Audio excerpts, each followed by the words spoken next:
света на паралелма всичко започна с мечта. В началото изглеждаше далечна, дори невъзможна. Един ден тя се превърна в реалност.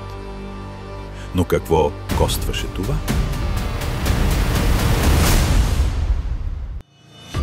Млад гений застана на прага на откритие, способно да промени света. Един миг и всичко, което познаваш, вече не е същото. Свят, в който технологиите изпревариха душевната зрялост. Времето започна да се разпада. Хора изчезваха не само от улиците, а и от самата памет на света.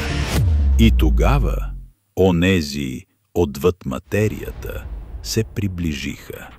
От този миг връщане назад нямаше. Ако миналото ти изчезне, ще останеш ли същият? Какво ще пожертваш, за да спасиш утрешния ден? И ще разпознаеш ли истината, ако задаваш грешните въпроси?